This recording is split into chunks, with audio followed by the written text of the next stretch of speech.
Allahu Allahu Allahu Allahu Allahu Wasallam keluar bersama sahabat-sahabat beliau. Di antara salah satunya adalah Ali bin Abi Thalib radhiyallahu anhu.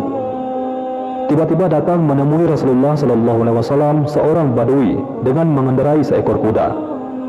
Lalu ia menghampiri dan mendekat seraya berkata, "Ya Rasulullah, di kampung itu ada sekumpulan manusia yang sudah memeluk agama Islam, dengan mengatakan bahwa jika memeluk Islam, mereka akan mendapat rahmat dan rezeki dari Allah Subhanahu wa taala.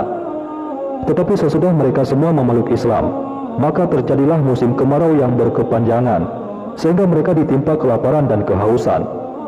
Saya khawatir ya Rasulullah, jika mereka kembali kufur meninggalkan Islam, karena mereka memeluk Islam juga karena soal perut. Saya menginginkan engkau mengirimkan bantuan kepada mereka untuk mengatasi bahaya kelaparan yang menimpa mereka itu." Mendengar keterangan itu, Rasulullah Shallallahu Alaihi Wasallam lalu memandang Ali bin Abi Thalib radhiyallahu anhu. Ali radhiyallahu an mengerti maksud pandangan itu. Kemudian Ali radhiyallahu an berkata, "Ya Rasulullah, tidak ada lagi bahan makanan pada kita untuk membantu mereka."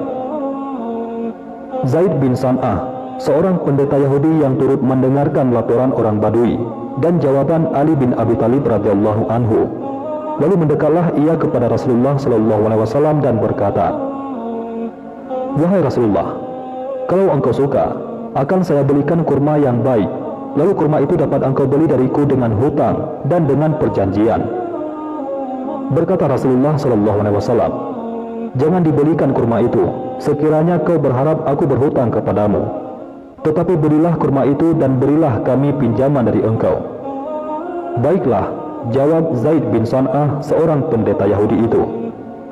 Zaid bin San'ah kemudian membeli buah kurma yang kualitas terbaik, lalu menyerahkan kepada Rasulullah sallallahu alaihi wasallam dengan perjanjian-perjanjian tertentu, dan akan dibayar kembali dalam jangka waktu yang tertentu pula.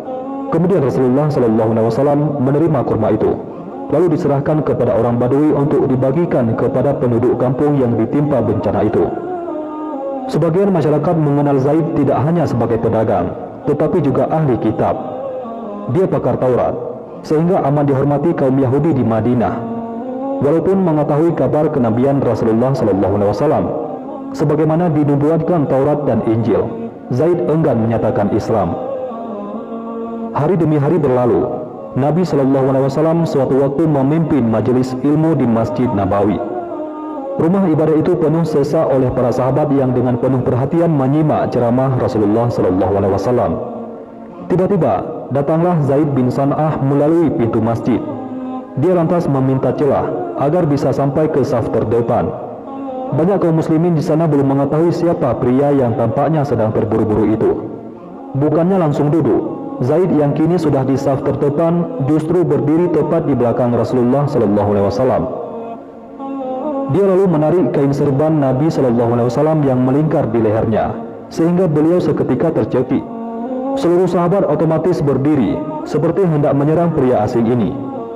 Umar bin Khattab yang berada dekat sekali dengan Nabi sallallahu alaihi wasallam berkata, "Wahai Rasulullah sallallahu alaihi wasallam, izinkanlah saya untuk memenggal kepala orang ini." Umar menatap Zaid dengan wajah merah padam, menahan murka. Nabi SAW memberi isyarat dengan tangannya agar Umar dan seluruh hadirin tenang. Masih dalam keadaan tercekik, beliau lantas menoleh ke arah Zaid. "Wahai Yahudi, ada apa?" kata beliau tanpa mengungkapkan nama Zaid bin San'ah.